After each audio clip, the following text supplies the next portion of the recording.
The silence of the high country was a physical thing, a weight that settled in a man's bones and stayed there. Cole knew its shape and its texture. He had lived with it long enough to consider it the only honest neighbor he had. His cabin was a small stone and timber assertion against the vast, swallowing emptiness of the mountains, a place of methodical habits and unspoken griefs. The fire in the hearth was his clock, its slow consumption of pine and oak the only measure of the passing days. He moved with the quiet economy of a man who conserves everything, his words, his warmth, his thoughts. The floorboards, worn smooth by his solitary pacing, barely creaked beneath his weight.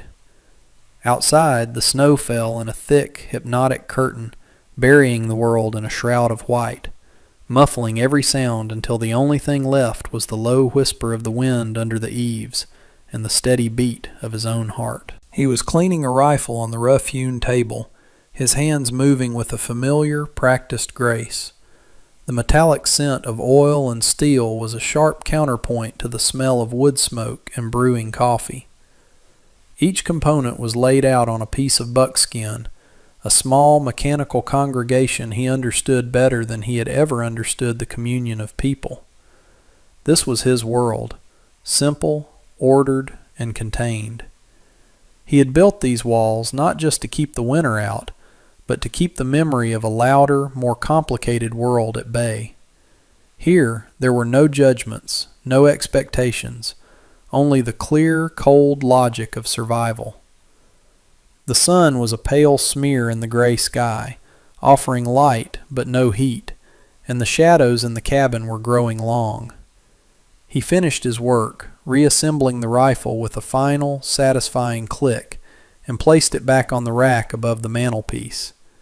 He stood for a moment, listening to the silence, feeling its familiar embrace. It was a lonely peace, but it was peace nonetheless, an arrangement he had made with the wilderness and with himself.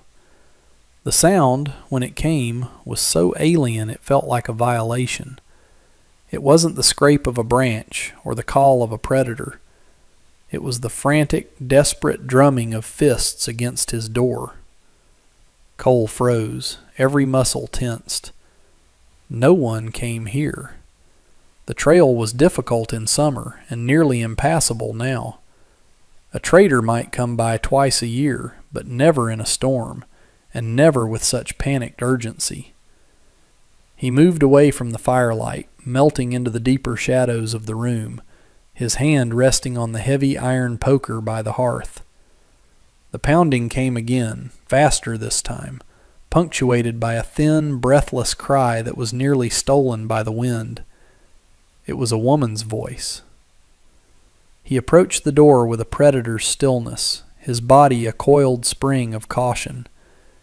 He had learned long ago that desperation could be as dangerous as malice. He slid the heavy bolt, the sound a loud crack in the oppressive quiet, and opened the door just enough to peer through the gap. The cold rushed in, a physical blow. And then he saw her.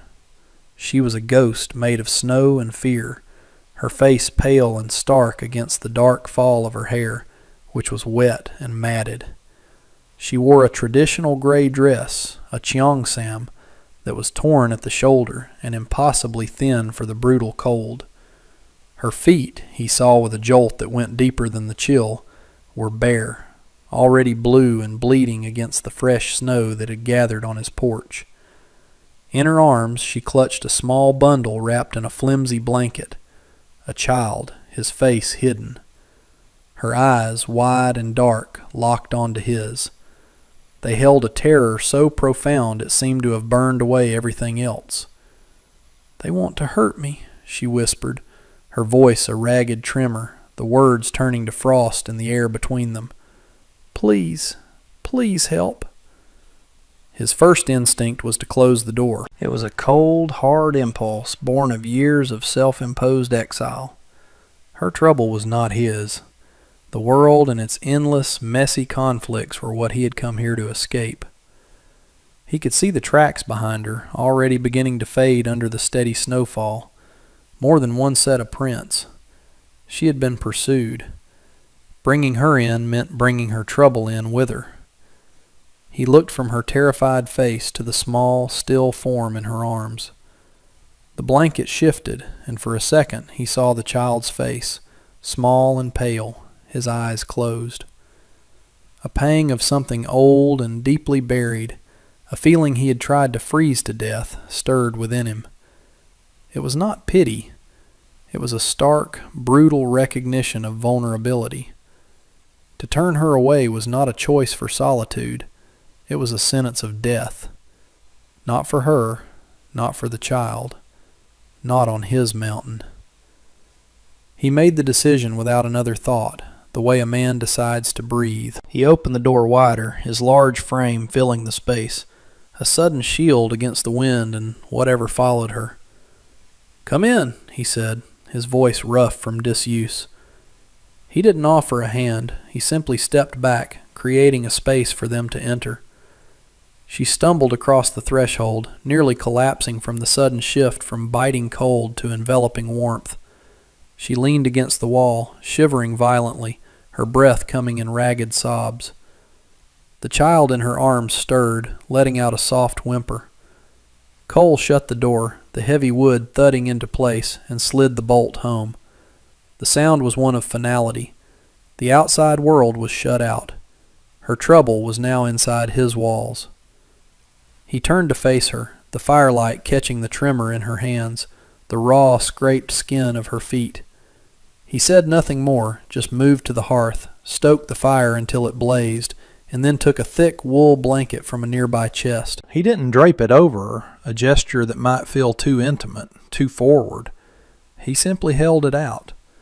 She stared at it for a moment, as if she didn't understand, before her hands reached for it, her fingers brushing his. Her skin was as cold as ice. She huddled by the fire, wrapped in the blanket, the child now nestled in her lap, also swaddled in wool.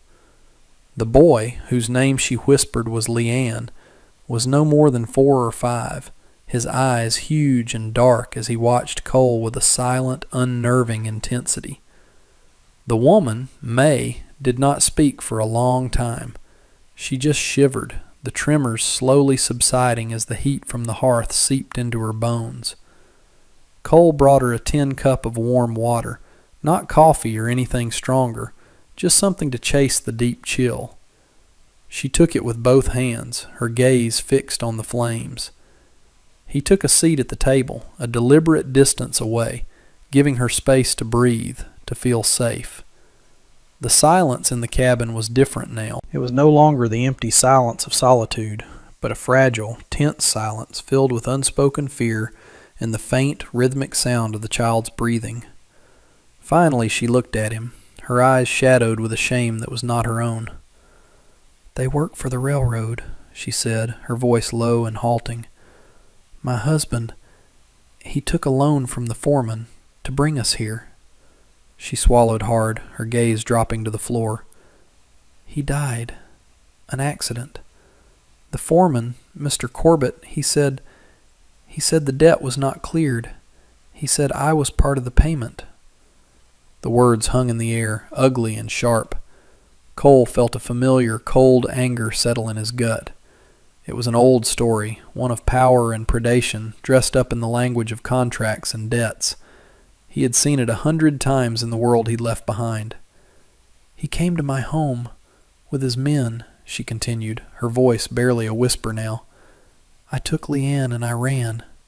She looked down at her feet, which he could see were swollen and discolored. He stood without a word and went to a small chest where he kept medical supplies. He came back with a basin of warm water, some clean rags, and a jar of salve. He knelt before her, not looking at her face, but at her injured feet. She flinched, pulling back instinctively. "Still," he said, his voice quiet but firm. He gently took one of her feet in his large calloused hands and lowered it into the water. She gasped at the contact, a mix of pain and relief. He cleaned the cuts with a methodical gentleness that seemed at odds with his rugged appearance. He worked in silence, his focus absolute. It was an act of profound, unspoken tenderness. He was not healing a wound. He was acknowledging her humanity, cleaning away the filth of another man's cruelty. When he was done, he wrapped her feet in clean bandages. He rose and returned to the table. The small domestic act had shifted something between them. The space was no longer just his. It was a shared sanctuary. He knew this sanctuary was temporary. Corbett and his men would not give up. They would be searching, and this cabin, his fortress, was the only thing standing in their way. He would need more supplies if they were to be holed up for any length of time. The thought of going to the settlement, of leaving them alone, was a risk, but a necessary one. The next morning, under a sky the color of slate, he prepared to leave. "Bolt the door behind me," he told her. "Don't open it for anyone, no matter what you hear." May nodded, her eyes wide with a renewed flicker of fear. She held Leanne close, her hand resting protectively on his head. "We will be safe," she said, though it sounded more like a question, a desperate hope. He just looked at her, his expression unreadable, and then stepped out into the biting cold. The settlement was a few miles down the mountain, a small, grim collection of buildings huddled against the elements. It was a place of necessity, not community. As he walked through the single muddy street, he felt the familiar weight of eyes on him. The town chorus was tuning up. Whispers followed him like his own shadow. At the general store, a woman with a face like a clenched fist, Mrs. Gable, watched him over her spectacles as he gathered flour, salt, and beans. "Getting ready for a long winter, Cole?" she asked, her voice laced with a pointed curiosity. "Always," he replied, his tone flat, offering nothing. "Heard there was some trouble up at the Chinese camp," she pressed on, wiping an already clean counter. "Something about that foreman, Corbett, looking for runaway property." The word property was a deliberate sting. Cole's jaw tightened. He placed his items on the counter, his movements slow and controlled. He didn't look at her. He looked past her, through the window, where he saw Corbett and two of his men standing outside the saloon. They were watching the store, watching him. Corbett was a big man, but his size was soft, the kind that came from bullying, not labor. He had a swagger that was meant to project power, but only revealed a deep-seated insecurity. Their eyes met through the grimy glass. There was no mistaking the possessive fury in Corbett's stare, or the cold, unyielding warning in Cole's. The silent challenge had been made. Cole paid for his supplies, his gaze never wavering from the men outside. He was no longer just a man buying flour. He was a protector, a guardian, and he had just publicly declared his position. The walk back to the cabin was heavy with foreboding. The whispers of the town followed him up the mountain, a venomous cloud of rumor and judgment. They would have twisted the story already, painting him as a thief, an interferer, the kind of man who takes what isn't his. They would paint May not as a desperate mother fleeing for her life, but as something sullied, something owned and stolen. The town's morality was a fickle and cruel thing, always siding with the loudest voice, the biggest fist. He knew it was only a matter of time before that judgment came knocking, and it would wear a badge. Sure enough, late the next afternoon, a lone rider appeared on the trail below the cabin. Cole watched from the window, his hand resting on the doorframe. It was the town's lawman, Sheriff Miller, a man whose spine was as soft as his belly. Miller was a creature of consensus. His authority derived not from the law, but from his ability to avoid offending powerful men like Corbett. He reined in his horse a good 50 yards from the cabin, as if hesitant to get too close. "Cole," he called out, his voice thin in the vast quiet. "Need a word." Cole stepped out onto the porch, leaving the door slightly ajar. He didn't invite the sheriff closer. He stood there, a silent, immovable object, and waited. Miller shifted uncomfortably in his saddle. "Now, Cole, I'm not here to cause any trouble," he began, the classic opening of a man about to do just that. "But people are talking. Corbett's been in my office. Says you're holding something of his. Something that belongs to the railroad company." Cole's expression did not change. His silence was a wall, forcing the sheriff to fill it with more nervous words. "He's talking about the Chinese woman. Says her husband died owing a significant debt. Says she's collateral." Miller couldn't quite meet Cole's eyes. "Look, whatever the truth of it is, it ain't your affair. You're making things difficult. Corbett's got the company behind him. It's best for everyone if you just let him handle his business." "Is a woman his business?" Cole asked, his voice low and gravelly, each word carefully chosen. "Is a child?" The sheriff flushed, a dull red creeping up his neck. "That's not for me to say. It's a contractual matter, a private dispute. The law doesn't get involved in such things." "The law," Cole repeated, the words tasting like ash. He looked past Miller, to the cold, indifferent peaks of the mountains. The law was what men like Miller and Corbett made it, a tool to protect the powerful and punish the weak. "Tell Corbett to stay off my land," Cole said. It wasn't a request. "Now, Cole, don't be making threats," Miller warned, his hand hovering near the pistol on his hip. "That wasn't a threat," Cole replied, his gaze finally snapping back to the sheriff, cold and sharp as a shard of ice. "It's a boundary. He's not welcome here. You can tell him that's my only word on the matter." Miller held his gaze for a moment, then seemed to shrink. He saw the unbending certainty in Cole's eyes and knew there was no persuasion to be had. He nodded curtly, tugged on his reins, and turned his horse around, riding away without another word. Cole watched him go, the lone figure diminishing against the snow. The law had come and gone.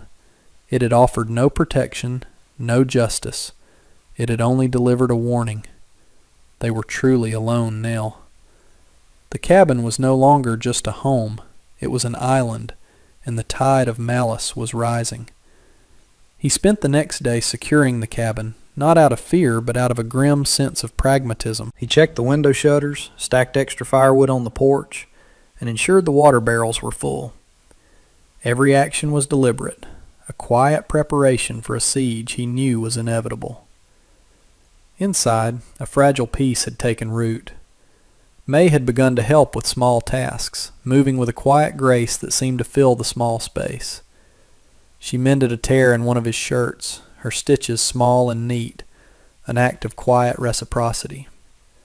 Leanne, the boy, had started to speak, his voice a soft, musical counterpoint to the cabin's usual silence. He would ask Cole simple questions. "Is the fire hot? Is the snow cold?" Cole would answer with a simple yes, a gruffness in his tone that couldn't quite hide a thawing tenderness. The boy was a small, warm presence in a world that had been cold for so long. One evening, after a simple meal of stew and hard bread, Cole was outside, splitting the last of a log as the light failed. The air was still and frigid, each breath a cloud of white. As he returned to the cabin, he saw it. Pinned to the rough wood of his door by the point of a hunting knife was a piece of tanned leather. Scrawled on it in what looked like charcoal was a single, crudely drawn symbol. A brand, the one the railroad company used for its livestock. Beneath it, one word. Mine. The air went out of his lungs. This was different from the sheriff's wheezily warnings or the whispers in town. This was a direct claim, a violation of his threshold. It was Corbett's voice, made tangible and sharp. He pulled the knife from the wood, its blade cold and heavy in his hand. He looked out into the darkening woods, at the deep shadows pooling between the pines. They had been here, close enough to touch his home. The sense of being watched was a physical pressure at the back of his neck. He stepped back inside, closing and bolting the door. He didn't show the piece of leather to May. He didn't want to bring that ugliness into the fragile warmth they had built. But she saw the change in him. She saw the new tension in his shoulders, the hard set of his jaw as he stared into the fire. The countdown had begun. The silence in the cabin was no longer peaceful. It was the held breath before a storm. The threat was no longer a distant rumor. It was nailed to their door. That night the weather turned. The wind began to moan through the pines, a low, mournful sound that slowly grew into a relentless shriek. Snow, which had been falling gently for days, was now driven horizontally in thick, blinding sheets. A blizzard was descending upon the mountain, a furious white rage that matched the cold fury in Cole's heart. The world outside the cabin dissolved into a swirling chaos of wind and snow. The storm was a wall, cutting them off completely. It was both a prison and a shield. No one could get to them, but they could not escape. They were trapped with the coming violence. Inside, the fire roared in the hearth, a defiant bastion of light and warmth against the elemental chaos. The wind hammered at the walls, and the shutters rattled as if a great beast was trying to claw its way in. Leanne, startled by the noise, had crawled into his mother's lap, his small face buried in her shoulder. May hummed a soft, low lullaby, a melody that was both sad and resilient, a thread of human tenderness against the storm's fury. Cole stood by the window, peering through a small gap in the shutter at the maelstrom outside. He could see nothing but a churning vortex of white. Corbett would come in this. He was the kind of man who would use the cover of a storm, thinking it would add to the terror, that it would make his arrival seem like an act of nature itself, an inevitable, unstoppable force. May looked up at him, her song fading. "He will come tonight," she said. It was not a question. "Yes," Cole answered, his voice calm. There was no fear in her eyes now. The terror that had driven her to his door had been replaced by a quiet, steely resolve. It was the look of a person who had been pushed to the very edge and had found solid ground there. She had nothing left to lose but her son, and for him, she would be unbreakable. "I am not afraid," she said softly, her hand stroking Leanne's hair. "Not here, with you." The simple declaration landed in the center of the room, more powerful than the raging storm. It was a statement of trust, of faith, a bond forged in shared peril. Cole turned from the window and looked at her, at the fierce, protective love in her eyes as she held her child. In that moment, he felt the last of the ice around his own heart crack. He was no longer just a man hiding from his past. He was a guardian, a shield. He made a silent vow, not to her, but to the quiet, determined spirit of the family huddled by his fire. Not just that they would survive the night, but that they would see the dawn with their dignity intact. The pounding on the door when it finally came was heavier and more brutal than the storm. It was the sound of fists and booted feet, a furious, impatient violence that sought to shatter the peace within. Leanne whimpered and pressed closer to his mother. May's arms tightened around him, but her gaze, fixed on Cole, was steady. Cole moved to the door, his steps measured, deliberate. He did not pick up his rifle. This was not a fight to be had at a distance. This was a line to be drawn, a moral stand to be made at his own threshold. He slid the bolt and opened the door, stepping out onto the small porch and pulling the door closed behind him, leaving May and Leanne in the sanctuary of the cabin. The wind and snow tore at him, a physical assault. 3 figures stood there, barely visible through the blizzard, their forms dark and hulking. Corbett was in the center, his face red and raw from the cold, his eyes glittering with a feverish rage. "Evening, Cole," he snarled, his voice a raw bellow against the wind. "I've come for my property." 2 other men flanked him, their faces mean and drawn. They were armed, but their hands were buried in their pockets against the cold. "There's no property here," Cole said, his voice a low rumble that cut through the storm's howl. He stood with his feet planted, his body a solid, unmoving barrier between them and his home. "Don't play games with me," Corbett spat, taking a step forward. "I want the woman. She's company debt. Everyone knows it. The law knows it." "She is a mother, with her son," Cole stated, the simple facts a stark rebuttal to Corbett's language of ownership. "She owes nothing. You are on my land. Leave."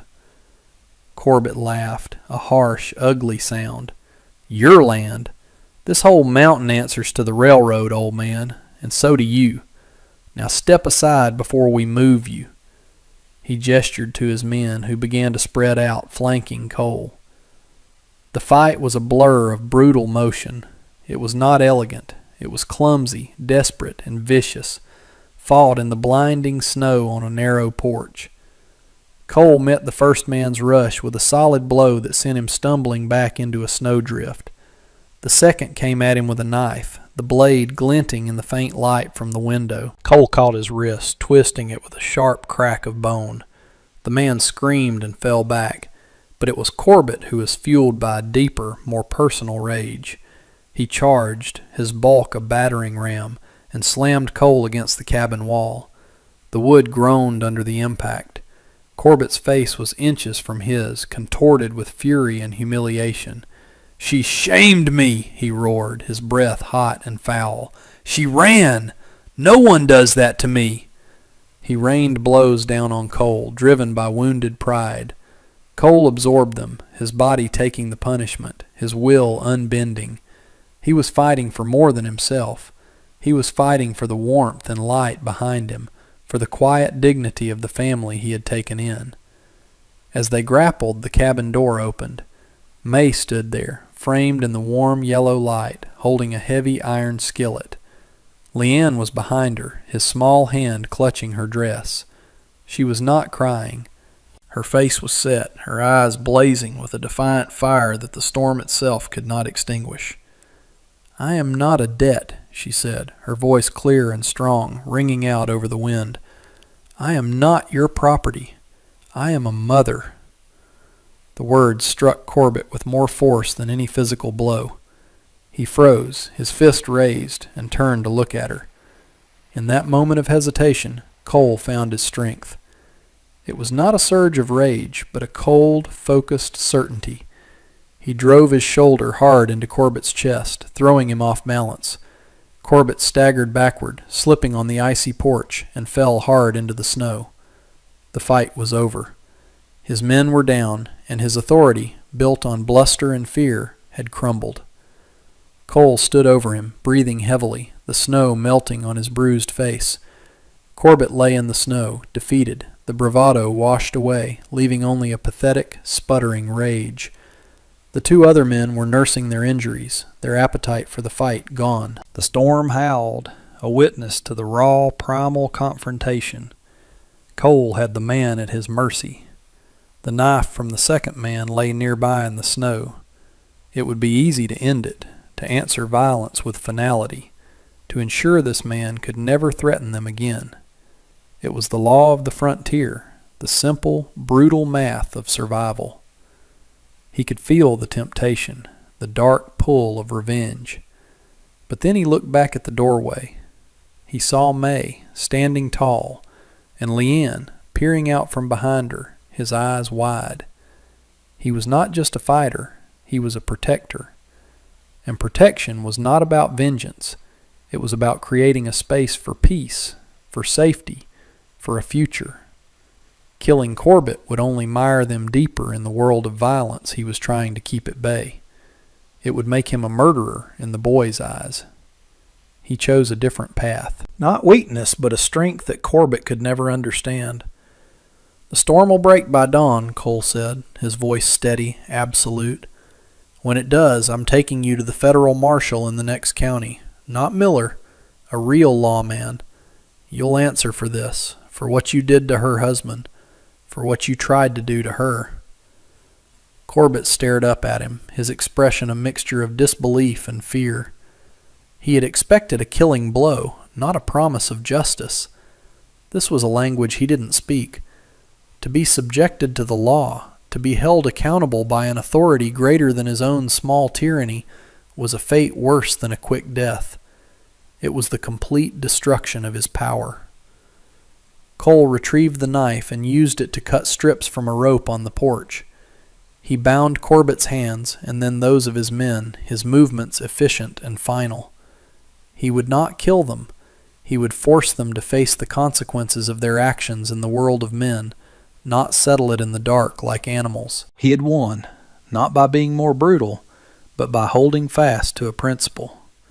He had drawn a line at his threshold and defended it not just with his fists, but with his certainty. He had chosen dignity over dominance, justice over revenge. He herded the three men into the small, cold shed where he stored his tools and extra wood, locking the heavy door behind them. They would be safe enough from the storm, left to contemplate their defeat in the dark. When he re-entered the cabin, the warmth was a welcome embrace. The silence that greeted him was one of awe and exhaustion. May stood where he had left her, the skillet still in her hand. She slowly lowered it, placing it on the table, the metallic sound loud in the sudden quiet. Her eyes searched his face, taking in the bruises, the cut on his cheek. He was battered, but he was unbroken. He walked to the fire, his body aching, and sank into the chair, the fatigue hitting him all at once. May came to him, not with words, but with the basin of warm water and the clean rags, just as he had done for her. She knelt and began to gently clean the blood from his face. Her touch was soft, a quiet act of care that spoke more than any words of gratitude could. It was a perfect reversal of their first real interaction, a closing of a circle. They were no longer rescuer and victim, but equals, partners in a shared struggle. Leanne, who had watched the entire confrontation from the doorway with a child's unfiltered gaze, slowly approached. He hesitated for a moment, then reached into his pocket and pulled out a small, smooth gray stone he must have found by the hearth. He held it out to Cole. Cole looked down at the small offering in the boy's palm. He slowly raised his aching arm and opened his hand. Leanne carefully placed the stone into it. It was a simple, profound gesture of trust, of acceptance. The boy was no longer afraid of him. He saw him not as a fearsome stranger, but as a protector. Cole closed his fingers around the stone, its smooth coolness a comfort against his skin. He looked from the boy's earnest face to May's, her eyes shining in the firelight. In this small, battered cabin, in the heart of a raging storm, something new had been forged.